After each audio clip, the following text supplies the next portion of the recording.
We are here because the Lord has called each one of us in our birth itself.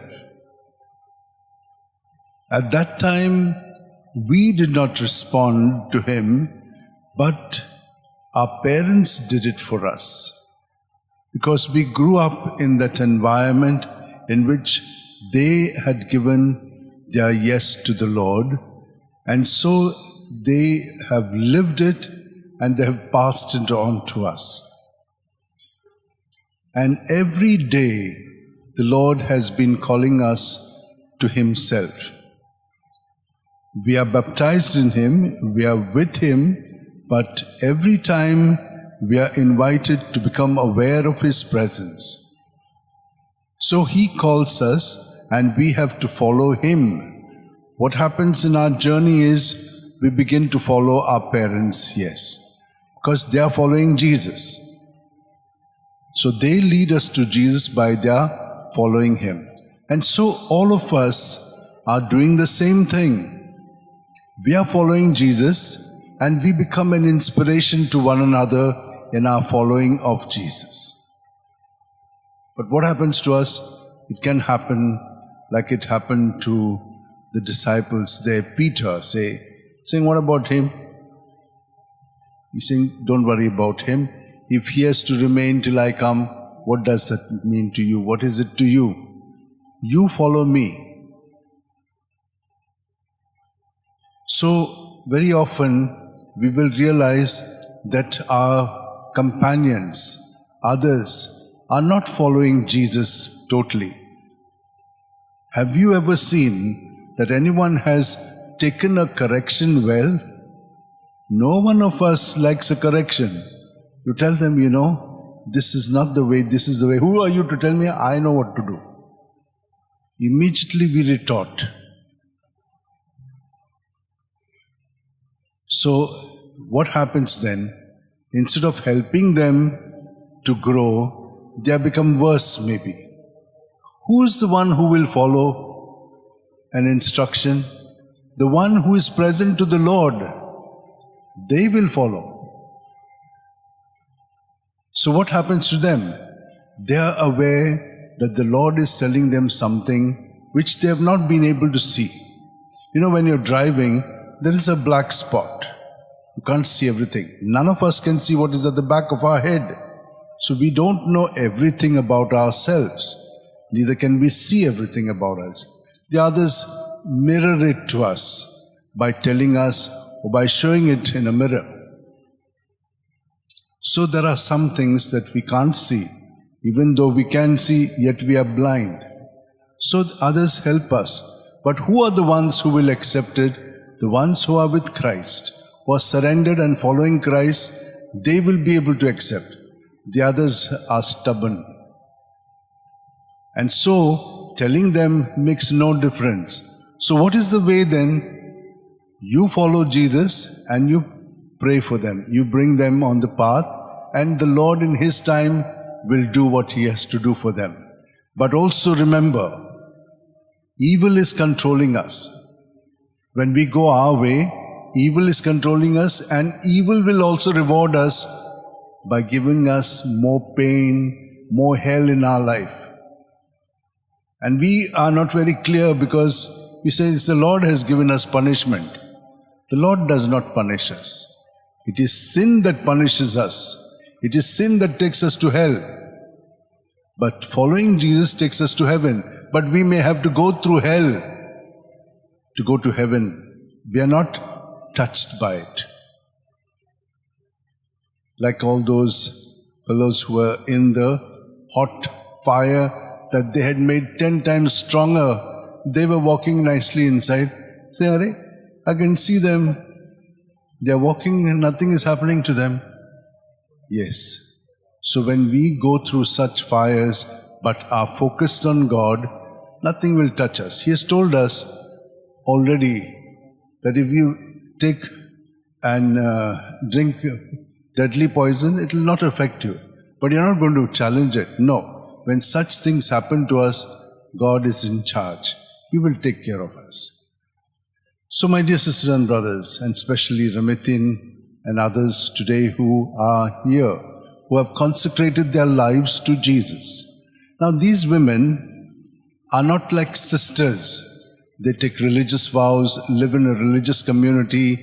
They are lay people who have taken the vows, and they live also in community. They come together, they live independently, they work in professional places, or they may do other works, but they're committed to Christ and are examples of following Christ in the place where they work. This is the call. And that is what Paul did. Paul was totally dedicated to the Word of God before. But in that Word of God, he was simply intolerant for anyone who was not following the Word of God. We also like that. We become very stringent. You have to follow. My dad told me this is how we have to do. So you're doing the same thing what your dad told you. But things have changed. We have become much more present to people. The way we look at things, the way we do things. You can't categorize people in the way I looked at it during my father's time. We didn't accept it, but we are following the same things. We have to change in the way of the Lord. Follow the way of the Lord. And so Paul had to change his life. How did he change it? Who took the initiative? Jesus himself, when he was going to Damascus. He fell when he saw the great light, then he became blind. He could not see. But he began to see with the eyes of faith, and then when his eyes were open, then he started seeing the way Jesus was showing him. He followed Jesus, not followed his way in understanding how to follow God through the law. Now he was led by the Spirit. So don't worry what you're to say, what you're to do. The Spirit of the Father will give it to you. Now he was doing that. He was very compassionate. They were now Jews only beating him up, putting him, stoning him. But he was very compassionate to them. He was very understanding towards them. He wanted them also to see what he has seen. That's how he was following, not condemning them, but trying to bring them also. And he says, maybe you will not understand, but I need to appeal to Caesar. And that's the reason why because he was a Roman citizen living in Tarsus in Asia Minor of that time, today Turkey. He went to Rome. And for 2 years he was a prisoner in Rome. There was a guard there. And then after some time of praying, he decided to call the leaders of the Jews, and today we see how he explained to them. What did he explain to them? He didn't tell them you follow Jesus. What it means to follow Jesus. That you may have to go through imprisonment, through misunderstanding, they will condemn you, and yet you are compassionate towards them. He spoke about Jesus boldly and without fear, because that freedom was there in him.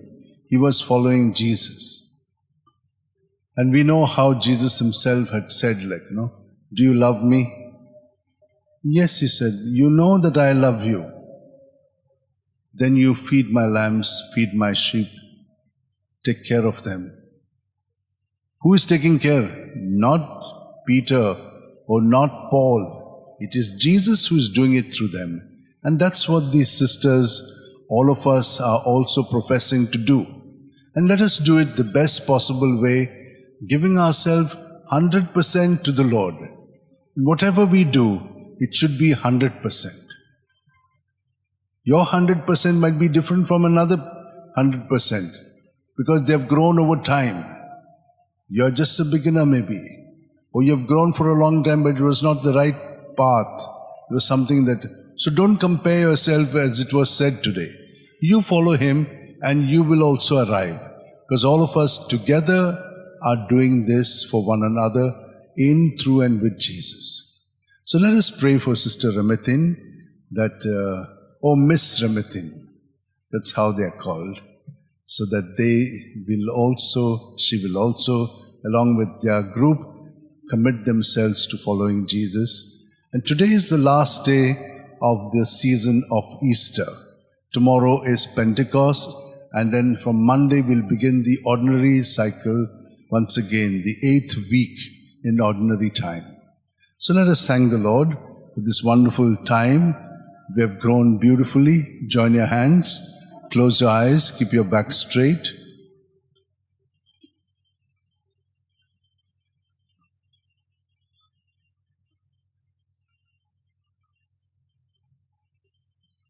See how close Jesus is to us.